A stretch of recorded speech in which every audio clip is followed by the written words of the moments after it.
Hi everyone, welcome to our channel MK Arts Paradise. நாம் இன்றைக்கி நம்ம கிளாஸில் என்ன ஸ்டிச் பார்க்க போகிறோம் அப்படின்னு பார்த்தீங்கன்னா, வாட்டர் ஃபில்லிங் ஸ்டிச்சு. அதாவது அதை பானி ஸ்டிச்சுன்னு சொல்லுவோம். இப்போ ஹிந்தியில் தண்ணி வந்து நம்ம பானின்னு சொல்கிறாங்க இல்லையா, அதனால் அவங்க இது வாட்டர் ஃபில்லிங்கும் போது வாட்டர் நம்ம அப்படியே ஊற்றுனோம்னா எப்படி பாஞ்சு பாஞ்சு நிற்குமோ அது மாதிரி வர்றதுனால அவங்க ஹிந்திக்காரவங்க பானி ஸ்டிச்சுன்னு சொல்லியிருக்கிறாங்க. அதுவே நம்ம என்ன பண்ணுறோன்னா அதை பானி ஸ்டிச்சு அப்படின்னு சொல்லி பழகினதுனால அதை பானி ஸ்டிச்சுன்னு போட்டாலும் உங்களுக்கு வரும், வாட்டர் ஃபில்லிங்னு சொல்லிட்டு போட்டாலும் வரும். இப்போது நம்ம அந்த வாட்டர் ஃபில்லிங் ஸ்டிச் பற்றி தான் நம்ம பார்க்க போகிறோம். இதுக்கு முன்னாடி கிளாஸ்லாம் பார்த்திங்கன்னா கிட்டத்தட்ட நம்ம ஃபில்லிங் ஸ்டிச்சாக இப்போ சமீபமாக பார்த்துக்கிட்டு வரோம். அதில் வாட்டர் ஃபில்லிங்கும் முக்கியம் வகுத்தது. அதே சமயம் நம்ம கொஞ்சம் சீக்கிரமாக டக்குன்னு மேட் ஃபில்லிங்கை விடவும் இன்னும் சீக்கிரமாக நான் ஃபில் பண்ணணும் அப்படின்னு நீங்கள் நினச்சிங்க அப்படின்னா இந்த வாட்டர் ஃபில்லிங்கை நீங்கள் சூஸ் பண்ணிக்கலாம். இப்போது இந்த வாட்டர் ஃபில்லிங்கை எப்படி நம்ம போடுறது அப்படின்னு பார்த்தீங்கன்னா, ஒன்றுமே கிடையாது. ஒரு ரவுண்ட் ஷேப்பு, அதில் நம்ம ஹார்ட் ஷேப் வர மாதிரி, ஹார்ட் ஷேப்பில் பாதியாக வரும். அதாவது 3 3ஆம் நம்பரு ஒரு ஹார்ட் ஷேப்பாக நம்ம கொண்டு போகிறோம், இல்லை அந்த வட்டமாக கொண்டு போகிறோம், எந்த மாதிரி கொண்டு போகிறோன்றதை பொறுத்து தான் இது அமையும். இங்கே பாருங்கள், வாட்டர் ஃபில்லிங் அப்படின்றது வேறு ஒன்றும் கிடையாது.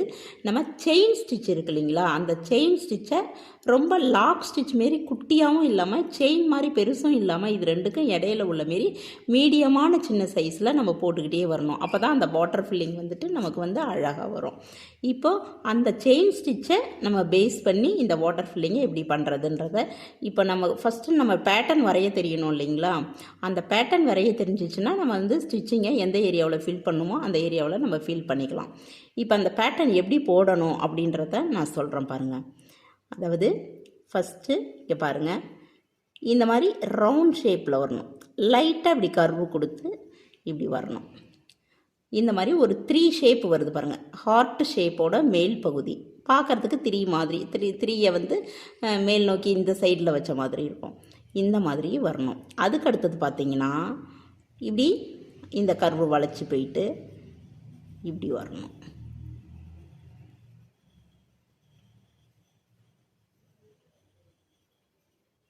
இந்த மாதிரி நமக்கு போடணும். இப்போது மேலே ஒரு பாதி ஹார்ட் வர மாதிரி இருக்கும், கீழே பாதி ஹார்ட் வர மாதிரி இருக்கும். இந்த மேலே கீழே இந்த ரெண்டுக்கும் இடையில இது வர மாதிரி இருக்கும், இது ரெண்டுக்கும் இடையில இது வர மாதிரி இருக்கும். இப்படி தான் நம்ம ஃபில் பண்ணணும். இந்த ஸ்டிச்சோட பேட்டர்ன் இது தான். இங்கே என்ன நம்மளை முக்கியமாக கவனிக்கணும்னா, இது நம்மளுக்கு ரவுண்ட் ஷேப்பில் எடுக்கணும். இங்கே ரவுண்டில் முடியுதுன்னா அடுத்தது இந்த பக்கம் வளைகிறோம், இதோட ஆப்போசிட்டு இந்த எஸ் மாதிரி வருது இல்லைங்களா, இந்த ஆப்போசிட்டு. அப்போது இந்த இடத்துல போயிட்டு திரும்ப இந்த இடத்துலையும் அந்த வளைவு தான் வரணும். இந்த இடத்துல கம்மியாக வரணும், இந்த இடம் கம்மியாக வரணும். இந்த மாதிரி நம்ம வளையும் போது இது குட்டி குட்டியாக வரும். குட்டி குட்டியாக வரும்போது நம்ம பெரிய பெரிய செயினாக போட்டால் அந்த கர்வு ஃபினிஷிங் அழகாக தெரியாது. அதனால் ஸ்மால் சைஸ் செயின் தான் போடணும். அப்போது நம்ம இதை எப்படி போடணும் அப்படின்னு பார்த்திங்கன்னா, இப்படி 2 லைன் எடுத்துட்டு இந்த 2 லைனை பேஸ் பண்ணி நம்ம ஃபஸ்ட்டு போட கற்றுக்கணும். இங்கே பாருங்கள், இப்படி போட்டுட்டு இந்த 2 லைனுக்கு மேலே இங்கே போகும்போது ஸ்ட்ரைட்டாக போயிடக்கூடாது. இப்படி கீழே இங்கே உள்நோக்கி இதோட பாதி போர்ஷன் இருக்குது பாருங்கள், இதோட பாதி போர்ஷனுக்கு போகிற மாதிரி வரணும். இல்லை இதை பாதி போர்ஷனுக்கு இந்த எண்ணெய் கொஞ்சமாவது உள்ளே வளைஞ்சி இப்படி வரணும் நமக்கு. இங்கே பாருங்கள், இந்த மாதிரி வரணும்.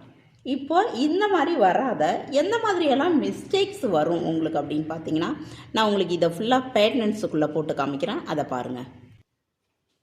இங்கே பாருங்கள், இப்போது இங்கே டபுள் லைன் வரைஞ்சிருக்கேன் இந்த வாட்டர் ஃபில்லிங்கில். இப்போது இந்த 2 லைன் பேஸ் பண்ணி நாம் இதை மேலும் கீழும் நம்ம இந்த மாதிரி வரைஞ்சிக்கிறோம். இது இப்படி தான் இருக்கணும். எப்படி இருக்கக்கூடாதுன்றது பார்த்திங்கன்னா, ஏன்னா நம்ம அவசரத்தில் போடும்போது இந்த மிஸ்டேக்லாம் பண்ணுவோம். இந்த லைன் இப்படி ஸ்ட்ரைட்டாக வரக்கூடாது. இங்கே பாருங்கள், எம் மாதிரி ஸ்ட்ரைட்டாக இங்கே வந்திருக்குது. இந்த மாதிரி ஸ்ட்ரைட் லைன் வரவே கூடாது. இது இப்படி போயிட்டு இப்படி தான் வளையணுமே தவிர்த்து, இங்கே பாருங்கள், இந்த மாதிரி ஸ்ட்ரைட் லைனும் வரக்கூடாது. அது மாதிரி இந்த சென்டர் இருக்கு இல்லைங்களா, இந்த வளையிறதோட இந்த சென்டர் இந்த மாதிரி ஷார்ப்பு கொடுத்து போகவே கூடாது. அது எப்படி வரணும்னா, இப்படி இப்படி லைட்டாக ஒரு கர்வு கொடுத்து இப்படி இந்த இடம் லைட்டாக கர்வு கொடுத்து வளையணுமே தவிர்த்து இப்படி ஷார்ப்பு கொடுத்து வரவே கூடாது. இது ஒன்று, இந்த மாதிரி இருக்கக்கூடாது. அடுத்தது எந்த மாதிரி பண்ணக்கூடாது அப்படின்னு பார்த்தீங்கன்னா, இப்போது இங்கே ஸ்ட்ரைட் லைன் வரக்கூடாதுன்ட்டோம், இந்த கர்வும் இந்த மாதிரி வரக்கூடாதுன்னு சொல்லிட்டோம். அந்த மாதிரி நம்ம பார்த்திங்கன்னா இந்த பாதி தான் கொடுத்துருப்போம். கர்வு வளைகிறோன்ற பேரில் கொஞ்சோண்டு கர்வு மட்டும் கொடுத்துருப்போம், நல்லா பெண்ட் பண்ணியிருக்க மாட்டோம். இந்த மாதிரியும் நம்ம வந்து கொடுக்கக்கூடாது. அந்த மாதிரி இன்னொரு மிஸ்டேக் என்ன பண்ணக்கூடாதுன்னா, இது இப்போ இதை இதுதான் பேட்டர்ன், மேலே ஒன்று கீழே ஒன்று மேலே ஒன்று கீழே ஒன்று வருது. இதையே இப்படி இப்போ இந்த ஷேப்ஸ் எல்லாம் இருக்குன்னு வைங்களேன், இங்கேருந்து இப்படி ஸ்ட்ரைட்டாக இதே பேட்டர்னை அப்படியே போடு. இதுதான் பேட்டர்னு. இந்த பேட்டர்னை நீங்கள் எப்படி பண்ணணும்னு பார்த்தீங்கன்னா, ஃபஸ்ட்டு இந்த லைனில் வரையணும். இதுக்கு அடுத்தது பார்த்தீங்கன்னா சும்மா சின்னதாக வரைஞ்சி காமிக்கிறேன் பாருங்கள். இங்கே மேலே போட்டு காமிக்கிறேன். இப்போது இப்படி கர்வுடு லைன் இருக்கு இல்லையா, வேவ் லைன் இருக்கு இல்லையா, இந்த வேவ் லென்த் லைனில் இப்போ இது இருக்குன்னா இதில் பாதி வரக்கூடாது, இது சென்டரில் ஒரு கோடு இருக்குன்னு நினச்சிக்கிங்க. இப்போது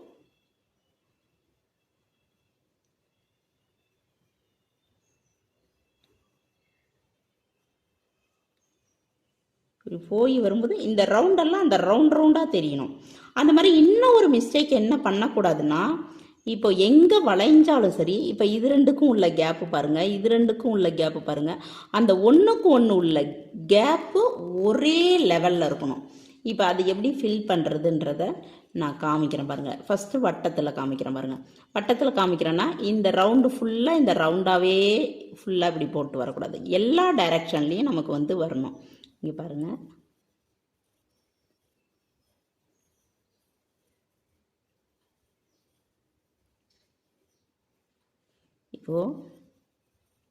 இப்போ இந்த இடத்துல பார்த்தீங்கன்னா எனக்கு வளையறதுக்கு இங்கே உள்ளே போகலை. ஸோ இப்போ நான் கரெக்டாக இன்னும் கொஞ்சம் கீழே இறக்கி இங்கே கொண்டு வந்திருந்தேன்னா அந்த வளைவு வளையும். அப்போது இந்த மாதிரி நல்லா வளைஞ்சி இந்த மாதிரி இப்படி சுற்றி போகணும். அப்போது சுற்றி போயிட்டும் இப்படி முடிக்கக்கூடாது. இப்படி சுற்றி போடும்போது கரெக்டாக சில டைமில் இப்படி போகும்போது அப்படியே கீழே இருந்து பாதியில் எங்கே வேணாலும் போகலாம். ஆனால் அதோட கரெக்டாக இந்த மாதிரி ஃபில் பண்ணி கொண்டு போகணும். இப்போ இந்த இடத்துல வந்துட்டால் எனக்கு வெளியில் போக முடியல. அப்போது இந்த இடத்தோட நான் இப்படி வச்சு விட்டுறணும். விட்டுட்டு அடுத்தது இந்த இடம் இப்படி இருக்குன்னா இங்கேருந்து இப்படி ஸ்டார்ட் பண்ணுறேன்.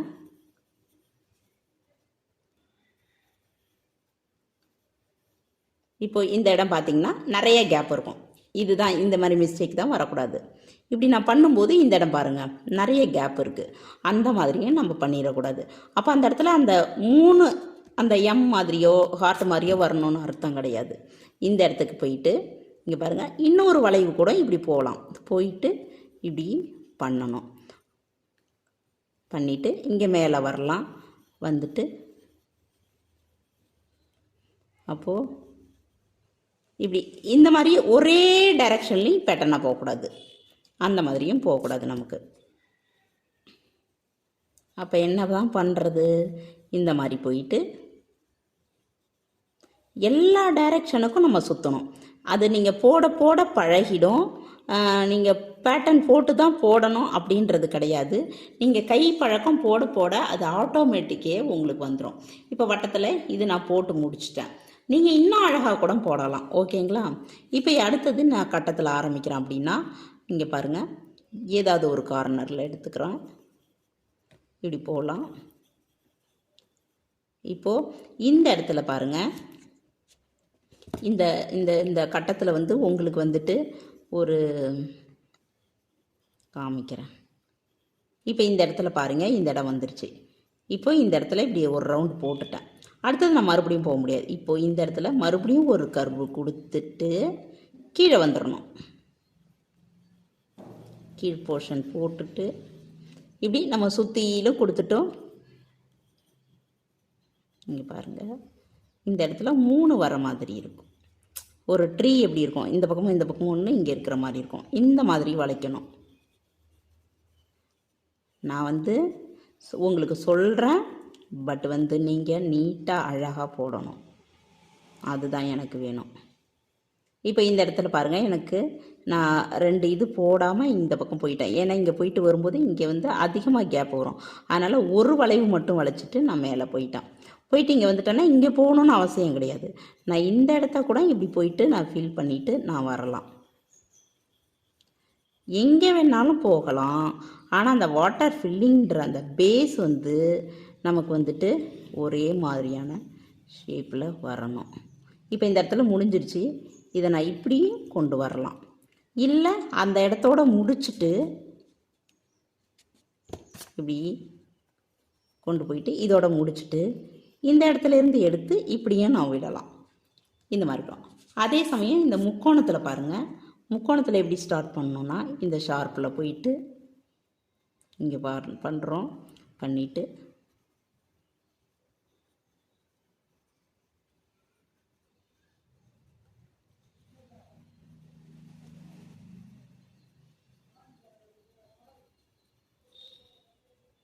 நான் வந்து இங்கே ஒரே கேப் வந்து என்னால் கொடுக்க முடியல. ஏன் அப்படின்னு பார்த்தா நான் உங்களுக்கு வந்து இங்கே மேலே வரைஞ்சி காட்டிகிட்ருக்கேன். நீங்கள் வரையும் போது பொறுமையாக அந்த கேப்பெல்லாம் எல்லா பக்கமும் முடித்து கரெக்டாக பண்ணணும். இப்போ இந்த மாதிரி முடிச்சிட்டோம். இதே மாதிரி தான் நீங்கள் வந்து இந்த மேங்கோ ஷேப்பு, திலகம் ஷேப்பு, இந்த யூ ஷேப்பு, இந்த எல்லாத்துலேயுமே நீங்கள் இந்த மாதிரி தான் ஃபில் பண்ணி எனக்கு ஃபஸ்ட்டு பேப்பரில் காமிக்கணும்.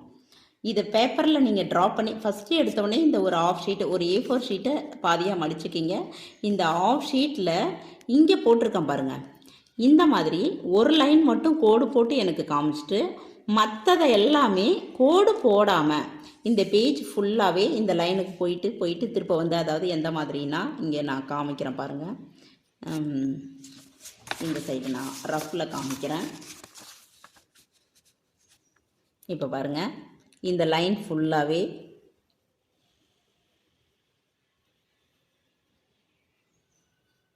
அதாவது சும்மா நான் உங்களுக்கு போட்டு காமிக்கிறதுக்கு காமிக்கிறேன். இப்படி வளைச்சிட்டு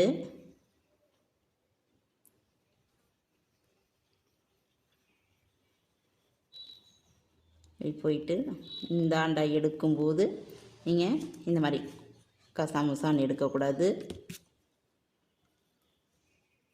இப்படி போயிட்டு கீழ் நோக்கி போயிட்டு அந்த மாதிரி இந்த லைன்லேயே இப்படி போயிட்டு இங்கேயே வந்துட்டு போகணுன்னாலும் போகலாம், இல்லை அங்கே போயிட்டு வரணும். ஆனால் இந்த மாதிரி ஒரு பேஜ் எடுத்து இது ஃபுல்லாகவே நீங்கள் இந்த மாதிரி நல்லா பழகிட்டு உங்களுக்கு இந்த கர்வு வந்ததுக்கு பிறகு தான் நீங்கள் இந்த ஷேப் இருக்கு இல்லைங்களா, இந்த ஃபுல் ஷேப்பு, இந்த லைன் வந்து ஃபஸ்ட் லைன் போடுங்க. ஆனால் இதெல்லாம் போடக்கூடாதுன்றதுக்கு போட்டிருக்கேன், அதனால் இதை போடாதீங்க. இந்த ஃபஸ்ட் லைன் வந்து இந்த மாதிரி ஸ்ட்ரைட்டாக போடுங்க. அடுத்தது இந்த மாதிரி வளைவு போட்டுட்டு அதில் போட்டு காமிங்க இந்த 2வது இடம். அடுத்தது 3வது பார்த்திங்கன்னா வட்டம், கட்டம், முக்கோணம், இங்கே திலகம், இந்த மாங்காய் வடிவத்தில் இருக்கிறது, இந்த யூ வடிவத்தில் உள்ளது. இந்த எல்லா ஷேப்ஸுக்கும் இங்கே ஃபஸ்ட்டு பென்சிலால் எனக்கு வரைஞ்சி காமிக்கணும். காமிச்சு கரெக்ஷன் வாங்கினதுக்கப்புறம், அதாவது நீங்கள் கிளாஸில் ஜாயின் பண்ணியிருக்கிறவங்க எனக்கு வந்து சப்மிட் பண்ணணும். வீட்டில் நீங்கள் போட்டு பார்த்துட்டு இருக்கிறவங்க, அதாவது வியூவர்ஸாக நீங்கள் போட்டுட்டு பார்த்துட்டு இருக்கிற என்னோடய வியூவர்ஸ் என்ன பண்ணுறீங்க, ப்ராக்டிஸ் பண்ணிவிட்டு இது கரெக்டு தானேன்னு சொல்லிவிட்டு நீங்கள் வீடியோ பார்த்து செக் அவுட் பண்ணிவிட்டு எந்த இடத்துல மிஸ்டேக் இருக்கோ நீங்கள் கரெக்ஷன் பண்ணி ஓனாக நீங்களே கரெக்ஷன் பண்ணி எடுத்துக்கோங்க. ஓகேவா? இதை எப்படி ஸ்டிச் பண்ணி காமிக்கிறதுன்றத நான் உங்களுக்கு இப்போது நான் காமிக்கிறேன். இப்போது இந்த வந்து நம்ம லைனில் வந்து போட்டு பார்ப்போம். வாட்டர் ஃபில்லிங்கு நம்ம வந்து செயின் வந்து ரொம்ப பெருசாக போடாமல் நம்ம சின்னதாக போடணும். போடும்போது அந்த வளைவுகள்லாம் நமக்கு ஷார்ப்பாக தெரியாமல் அழகாக போடணும். இது வந்து நம்ம ஏன் ஸ்மால் சைஸில் போடுறோன்னா நமக்கு லைனாக தெரியாமல் இருக்கிறதுக்காக தான் போடுறோம். இந்த இடம் வருது பாருங்கள், இந்த ஷார்ப் இடம் வரும்போது போடாமல் இந்த இடத்துல கொஞ்சம் அப்படி ஸ்ட்ரைட்டாக ஒரு ஸ்டிச்சு போட்டுட்டு அதுக்கப்புறம் மேலே நீங்கள் சுழண்டிங்க அப்படின்னா உங்களுக்கு அந்த வளைவுகள் வந்து அழகாக தெரியும். நான் ஸ்லோவாக போடுறதுனால நூல் வந்து கழட்டிக்கிட்டு இருக்குது பாருங்க.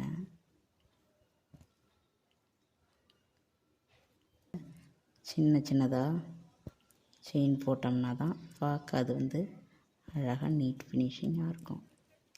இந்த லைன் மேலேயே நீங்கள் வந்து போடணும். லைன் வரைகிறது தான் நமக்கு ரொம்ப இம்பார்ட்டன்ட். ஆனால் இது வந்து ப்ராக்டிஸ் வரைக்கும் தான் நீங்கள் வந்து லைன் போடணும். இதோட டிசைன் போடுறீங்க இல்லைங்களா, லைட்டாக பென்சிலால் வரைஞ்சிக்கிட்டு ஃபஸ்ட்டு போட்டு பாருங்கள். அதுக்கப்புறம் நீங்கள் வந்து பென்சிலால் வரையாமலேயே நீங்கள் என்ன பண்ணணும் அப்படின்னா உங்களோட டிசைனில் வந்துட்டு நீங்கள் அதை ஃபாலோ பண்ணணும்.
இப்போது நம்ம இந்த லைனில் வந்து வாட்டர் ஃபில்லிங் போட்டு முடிச்சிருக்கோம் பாருங்கள்.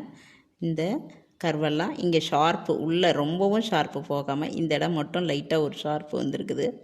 அது வந்து கொஞ்சம் நீடிலிருந்து நூல் கழட்டினதுனால கொஞ்சம் மிஸ்டேக் ஆகிப்போச்சு.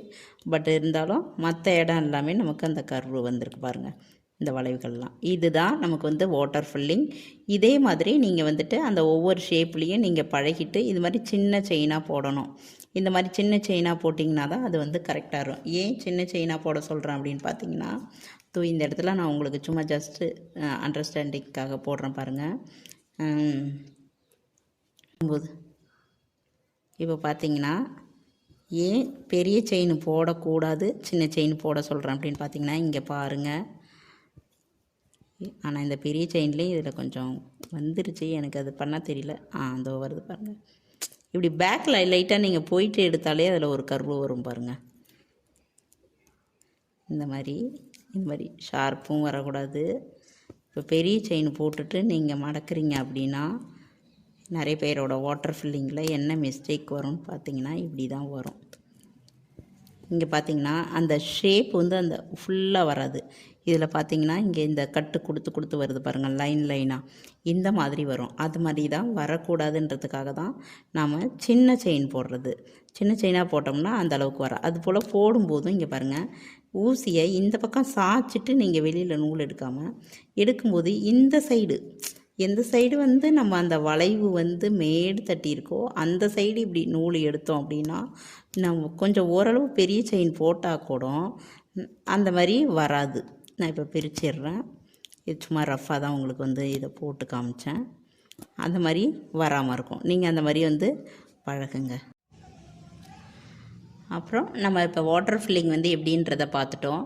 இந்த வாட்டர் ஃபில்லிங்லேயே நம்ம பார்த்திங்கன்னா வித்து பீடு வித்தவுட் பீடு, அதாவது நார்மலாக இப்போ பீடு இல்லாமல் நம்ம போடுறோம்.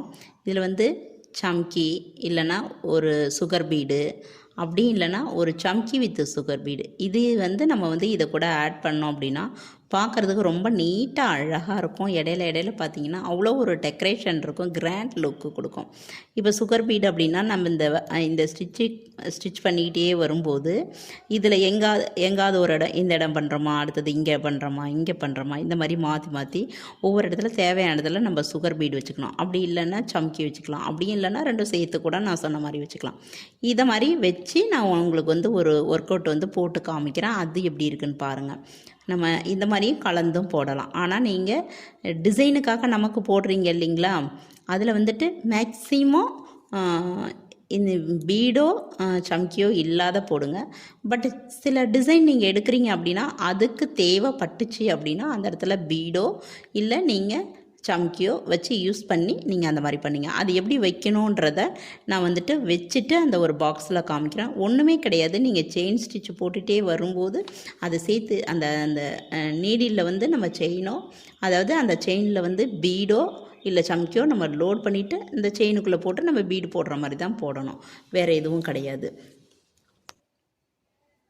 இப்போ இதில் வந்து பீடு வச்சு எப்படி போடுறதுன்றதை நான் காமிக்கிறேன் பாருங்கள். நான் வந்துட்டு எடுக்கும்போது இது சின்னதாக சும்மா 2 பேட்டர்ன் தான் போட்டிருக்கேன்றதுனால சும்மா சின்னதாக நான் போட்டு காமிக்கிறேன். இங்கே பாருங்கள், நீடியில் வந்து நம்ம பீடு எடுத்துகிட்டு இந்த த்ரெட்டில் ஜாயின் பண்ணிவிட்டு அப்படியே கண்டினியூவாக செயின் ஸ்டிச் தான் போடுறோம், வேறு எதுவுமே கிடையாது இங்கேயும்.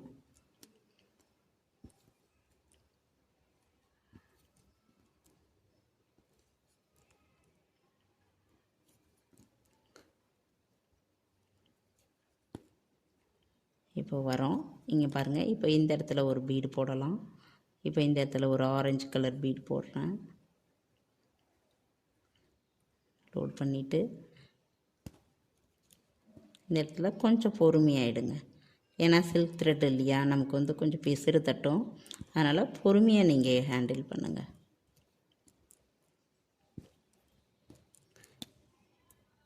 இது வந்து சும்மா நான் ரொம்ப வளைவு கொடுக்காத லைட்டாக போடுறேன். இது பீடு ஒர்க்கு பண்ணி காமிக்கிறதுக்காக போடுறேன். நீங்கள் வந்து நம்ம அங்கே என்ன பேட்டர்னில் நான் சொல்லி கொடுத்தனோ அந்த பேட்டர்னில் நீங்கள் வந்துட்டு போடுங்க. ரொம்ப அதுக்குன்னு ரொம்ப நெருக்கமாகவும் பீடு கோர்த்துக்கிட்டு வரக்கூடாது, சும்மா ஆரல் ஓரலாக. இப்போ இந்த இடத்துல வர இன்னொரு சுகர் பீடு வந்து நான் ஆட் பண்ணுறேன். இப்போது இதில் வந்து ஒரு சுகர் பீடு, அதாவது கோல்டு பீடு சுகர் பீடு வந்து நான் ஆட் பண்ணியிருக்கேன். இந்த மாதிரி நீங்கள் எந்த இடத்துல வேணால், இதுக்கு பதிலாக சம்கி நீங்கள் உள்ளே போட்டு பண்ணிக்கலாம். சம்கியை வந்து கோர்க்கும்போது என்ன பண்ணணும் அப்படின்னா, சம்கியை இதில் கோர்க்காமல் இந்த சம்கியை வந்து இங்கே தள்ளி வைக்கணும். இப்போ இது சம்கின்னு நினச்சிக்கிங்க. நான் இப்போ சம்கி வந்து வரேன், ஒரு நிமிஷம் சம்கியே நான் போட்டு காமிச்சிடுறேன். இப்போ இந்த இடத்துல வந்து நான் முக்கியமான ஒரு விஷயம் சொல்ல விரும்பணும். என்னன்னு பார்த்தீங்கன்னா, சம்கி ஒர்க் வந்து இதுக்கப்புறம் தான் உங்களுக்கு நான் சொல்லி கொடுப்பேன். ஸோ அதனால் நீங்கள் வந்து இதில் சம்கி ஒர்க்கு இப்போது நான் சொல்லி கொடுக்குற இந்த இடத்துல என்ன ஸ்டிச் எந்த மாதிரி தைக்கணும்னு சொல்கிறனோ அதை மட்டும் யூஸ் பண்ணுங்கள். ஏன் அப்படின்னு பார்த்தீங்கன்னா, இதுக்கப்புறம் சம்கி ஸ்டிச்சிங்கை பற்றி டீட்டெயில்டாக நான் சொல்லுவேன், அதில் கற்றுக்கலாம். இது நீங்கள் வந்து இந்த இதில் பீடு மட்டும் யூஸ் பண்ணலாம், இல்லை த்ரெட் ஒர்க் மட்டும் யூஸ் பண்ணலாம். இப்போ நான் சொல்லித்தரேன் இந்த மெத்தடை மட்டும் யூஸ் பண்ணுங்கள். மீதி டீட்டெயில்ஸ் வந்து உங்களுக்கு நான் பின்னாடி கொடுக்குறேன். அதை இந்த இடத்துல நான் சொல்லிக்க விரும்புகிறேன். ஏன்னா வாட்டர் ஃபில்லிங் முடித்ததுக்கப்புறம் நான் சம்கி ஒர்க் வருது அப்படின்னா அந்த இடத்துல போயிட்டு நான் வாட்டர் ஃபில்லிங்கை சொல்லி கொடுக்க முடியாது இல்லையா. ஸோ அதனால் எப்படின்றத நான் சொல்லி கொடுத்துட்றேன். அதுக்கப்புறம் நீங்கள் வந்து இப்போ கிளாஸ் ஒர்க்கு பண்ணும்போது என்ன சொல்லி கொடுத்தனோ அதை மட்டும் பண்ணுங்கள். நீங்கள் உங்களோட ஒர்க்கு பண்ணுவீங்க இல்லையா, ப்ராஜெக்ட் ஒர்க்கு இல்லை ஆர்டர்ஸு, அப்போ வந்து அதை யூஸ் பண்ணிக்கிங்க. அப்போ இதில் வந்து இடையில சொல்லித்தர முடியாது இல்லையா. அதனால் இப்போது இங்கே பாருங்கள், பேசிக்கிட்டே நான் அதை வச்சுட்டேன், மறுபடியும் எடுத்துகிட்டு சொல்லி காமிக்கிறேன். இப்போது இந்த மாதிரி சம்கி எடுத்துடுறேன். சம்கி எடுத்துகிட்டு இந்த ஒரு ஸ்டிச்சு எந்த இடத்துல போடணுமோ அந்த இடத்துல நான் இப்படி வந்து நகர்த்திக்கிறேன். பக்கத்தில் நகர்த்தி வச்சதுக்கப்புறம் நான் வந்து நீடிலில் சம்கி எடுக்கலை, பீடு எடுத்த மாதிரி நான் வந்து கீழே அந்த கிளாத் மேலே தான் வச்சுருக்கேன். இப்போ த்ரெட்டோட லூப்பை அந்த நடு சென்ட்ரு ஓட்டையில் விட்டுட்டு ஒரு செயின் போடுறேன். அதுக்கப்புறம் நம்ம என்ன டைரெக்ஷனில் இந்த வாட்டர் ஃபில்லிங் நம்ம சுழலணுமோ அந்த டைரெக்ஷனில் அடுத்த ஸ்டிச்சு போட்டுக்கிறேன். இப்போ நான் இதோட முடிக்கிறேன் அப்படின்றதுனால இப்படி பண்ணிக்கலாம். இல்லை நான் இப்படி கண்டினியூ பண்ணணுன்னாலும் அடுத்த வளைவை வந்து நான் வந்து செயின் ஸ்டிச் போட்டு ஸ்டார்ட் பண்ணிக்கலாம். இந்த மாதிரி தான் நம்ம வந்து பீடு, சம்கி இந்த மாதிரிலாம் நம்ம வந்து ஜாயின் பண்ணுறது இந்த ஸ்டிச்சில் வாட்டர் ஃபில்லிங்கில். இவ்வளோ தான் இதில் வந்து விஷயம். நீங்கள் எந்த மாதிரியெல்லாம் வச்சு உங்களோட டிசைன்ஸை டெக்கரேட் பண்ண முடியுமோ அந்த மாதிரியெல்லாம் நீங்கள் டெக்கரேட் பண்ணுங்கள். Okay, thank you.